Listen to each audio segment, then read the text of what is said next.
Pak Budi dan Ibu Dora, jadi sebenarnya Dimas kan janji akan datang bertemu dengan Anda berdua pada pukul 12. Tapi sampai jam 12 tidak kunjung datang, yang ada malah ditelepon oleh polisi yang mengabarkan bahwa Dimas sudah meninggal.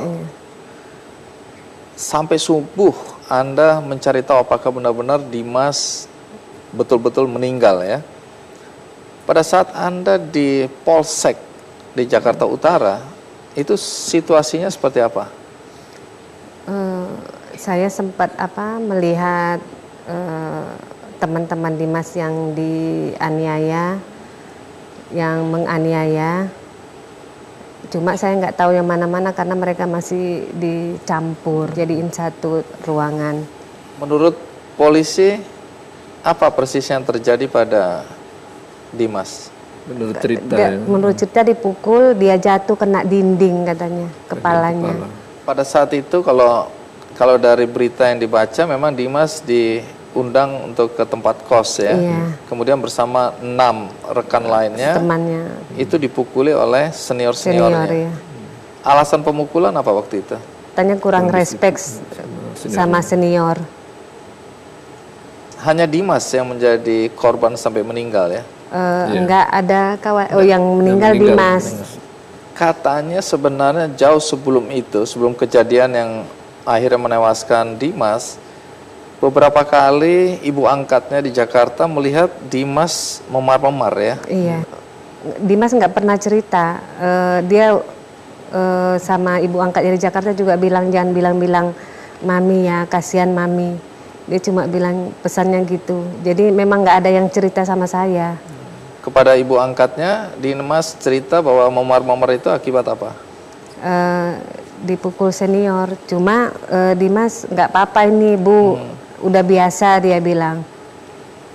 Nah, yang lebih tragis saya dengar bahwa salah satu dari yang menganiaya atau beberapa dari yang menganiaya ini ternyata teman sepermainan Dimas waktu kecil. Ya, teman sekolah.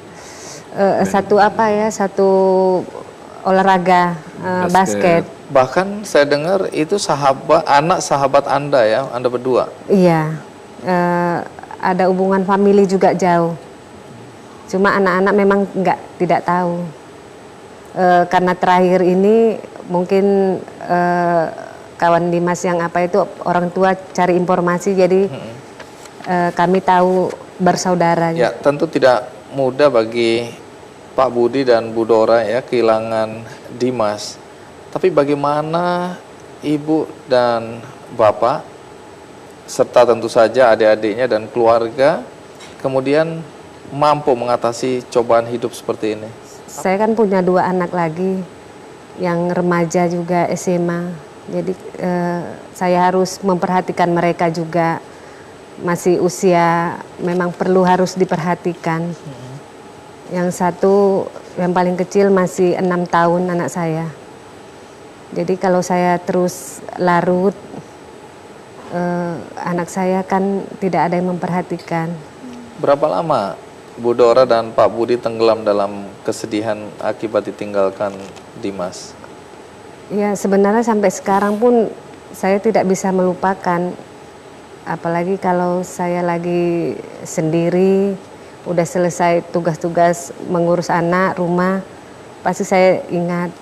Saya suka baca-baca Twitternya, Facebooknya, jadi seakan-akan dia masih hidup, masih ngomong-ngomong sama kawan-kawannya. Nah, dari pengalaman Pak Budi dan Ibu Dora, adakah yang bisa dibagikan kepada para orang tua yang mungkin juga mengalami hal yang sama seperti yang Anda berdua alami, atau mungkin untuk persiapan agar jangan sampai apa yang terjadi pada Anda berdua terjadi pada orang tua yang lain?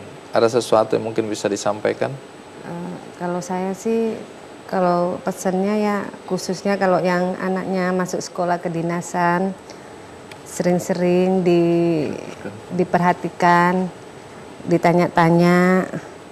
Kadang-kadang di sekolah kedinasan ini kan terlalu tertutup, anak-anak ini tidak mau membuka suara bercerita sama orang tua. Jadi harus lebih waspada ya. Iya. Dari Pak Budi mungkin ada sesuatu yang disampaikan? Saya kira hampir sama dengan Bu Dora.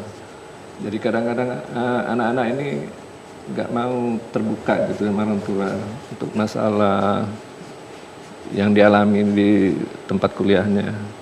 Mungkin udah ada semacam doktrin gitu, kurang tahu juga gitu. Tapi saya dengar memang begitu.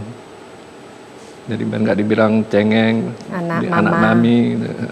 Jadi orang tua harus lebih hati-hati ya, melihat tanda-tanda dan juga memberikan bekal bagi anak-anak untuk bisa menghadapi kondisi seperti yang dihadapi oleh Dimas ya. Baik Pak Budi, Bu Dora, terima kasih banyak udah berbagi dengan kami semua yang ada di sini. Mudah-mudahan semua orang tua yang mendengarkan acara itu atau menonton acara ini juga bisa memetik hikmah atau lebih waspada terhadap apa yang terjadi pada anak-anak mereka ya.